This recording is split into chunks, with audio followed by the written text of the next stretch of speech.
All right, in this video, I'm going to go a little further about the mature blockchain concept under the Regulatory Act and throw in a little speculation in there for the people who like to speculate on things and theorize. So the Genesis Act was the first big, what they call crypto bill, legislation that went through Congress. Genius Act, excuse me. Genesis, I'm thinking Bitcoin, Genesis. Genius Act. That's the one that established the stablecoin legislation. And that's law. So that's in place. Definitely an exciting, piece of legislation. Now, the other one that's not been passed yet is the Clarity Act. Funny how Bo Hines was one of the key architects of the Clarity Act. He then left. He just left. I think he got a huge offer from Tether, and he couldn't pass it up. So I think that's what happened. But I don't know for sure. Anyways, the Clarity Act, it's defining a mature blockchain. Now, a mature blockchain is going to be a blockchain that is not controlled or started by a single group. Blockstream, Vitalik Buterin. It's not controlled or started by a single group of people. Its value is from widespread use and adoption on the blockchain itself, rather than just like speculation of the price. All that. Use and adoption, utility. It must have it can't discriminate amongst users, ensuring open access for participants. Ownership concentration by any party is capped typically at 20% of the outstanding digital assets. So you can't have a bunch of pre-mined tokens put out in the beginning. Oh, there goes XRP. Oh, there goes Solana. There goes Ripple. Not Ripple, but Stellar. What about Ethereum? Oh, there goes Ethereum. Shoot. Darn it. There goes what about BTC? Gregcoin. Oh, shoot, that one. That one is... darn it. Well, we don't really have too many left here. And I think that's the kind of the mystery is that when they wrote that Clarity Act, it had a link to one of the Satoshi videos on CoinGeek.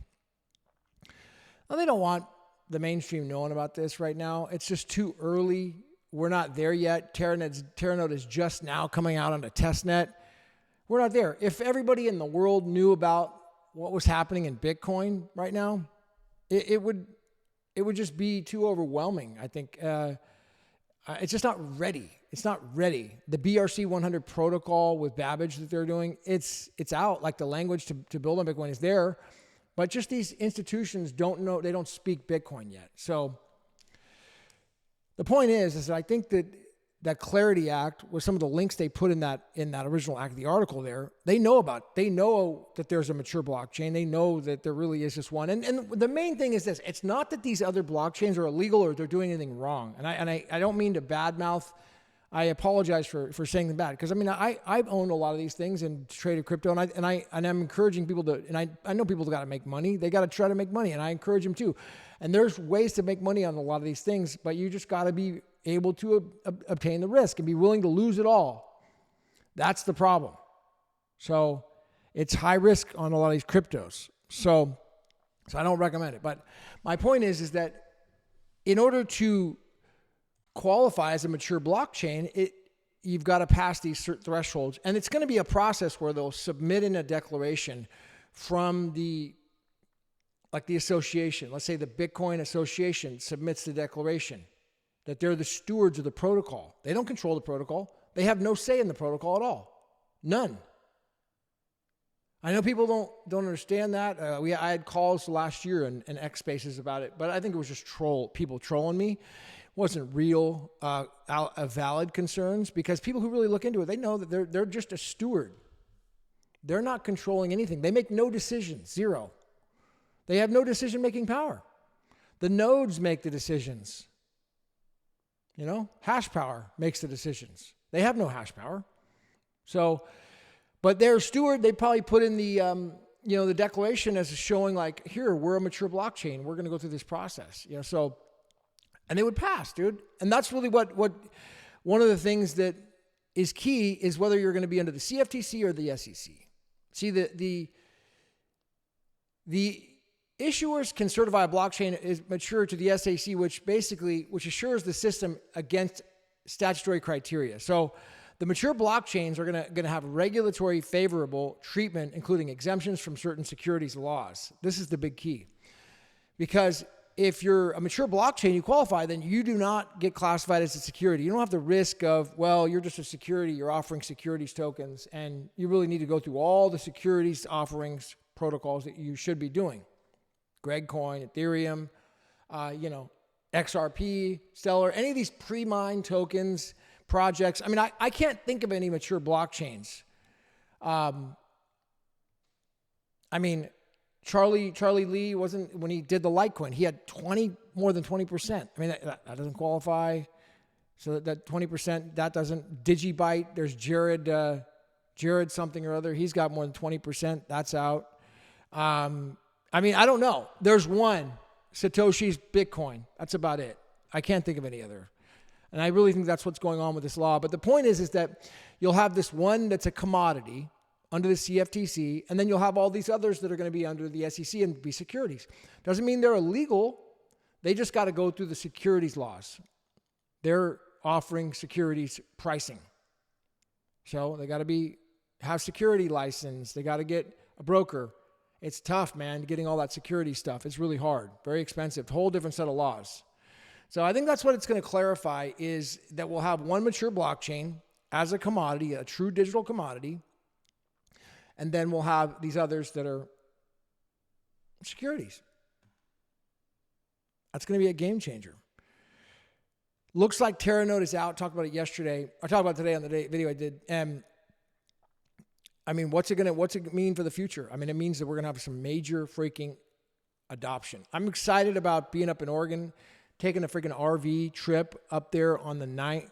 We're driving up there. So if you're in the Bay Area, SF, potentially we could do something. I wanted to reach out to Raphael for sure. See if he wants to roll up. S-Crypt. Who else was I going to talk to up here? What's his name in Oakland? Game Tech? Not Game Tech. If you are, reach out to me. Find me. I'm terrible at responding to messages on the DMs and stuff, so I'm really sorry about that. You have the best way to reach me is through the YouTube, So you go into YouTube. Anyways, I don't want to say, I'm not going to give you my private information on a video. I've done that before, and I got overwhelmed. And if you know how to reach me, do it. Find me. There's ways. And let me know, man, especially if you guys are going and we've met up, so you got my cell. But that's going to be a big trip. RV, we're going to talk, do some videos.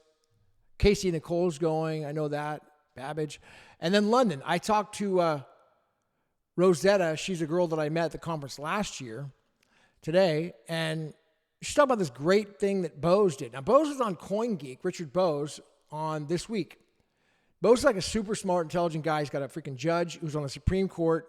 Uncle who's a judge on the Supreme Court up in the High Court in UK.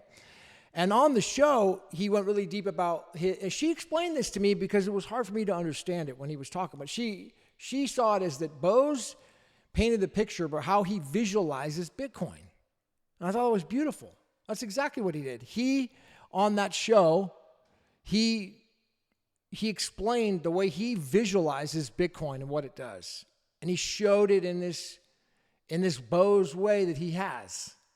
And it was beautiful, the way she described it. And she described it to me how she sees it through like a chart. It's like what do you call it? It's like the Mandela network graph, with the graph that she sees in a Mandela network. She's describing it like that in artwork, how she sees it. And we're talking about how if it's off-chain Lightning Network, then it turns into a gray color. But if it's on-chain, it's this beautiful, beautiful Mandela network with all these colors. And so I encourage people to go back and watch that show with Bose, because he did a good job at describing it in his way, how he visualizes Bitcoin.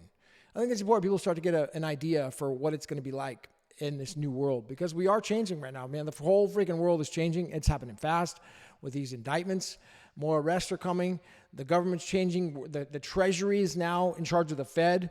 there's so much happening. We've got 800 generals coming to the United States next week for meetings. There's speculation on what it's about. My theory is they're going to arrest those generals. I hope. That's what I'm hoping they're doing, is they're going to have some indictments of those generals. Under the Constitution and the First Amendment, especially when you're in the military, there's very strict compliance to your oath that you take, the 28 U.S.C. 1746 oath. It says that you must swear your allegiance. And if you don't, treason, dude.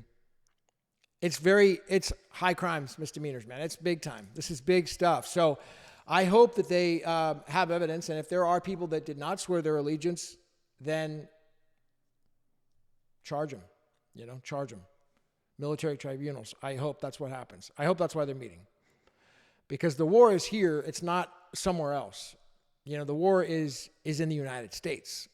I mean, we know that, right? We're not dumb. We know the war's within.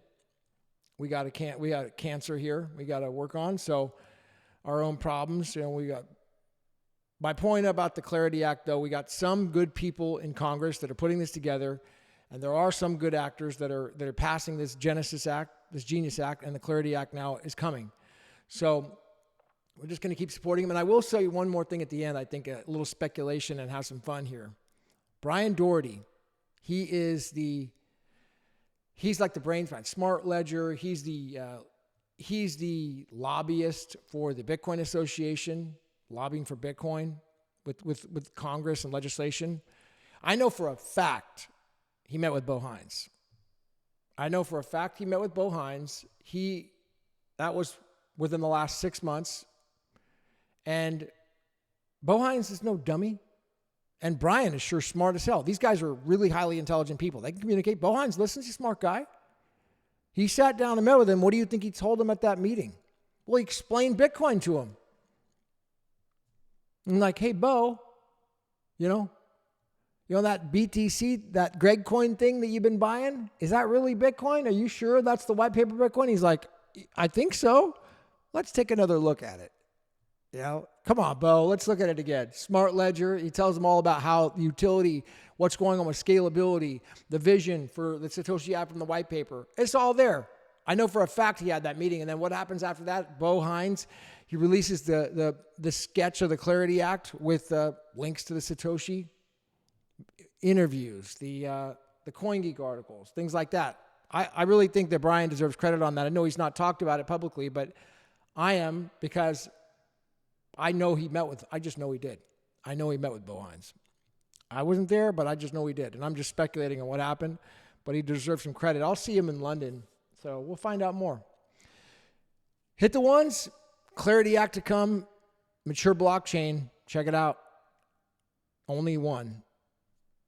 My name's Gavin. I'll see you at the top.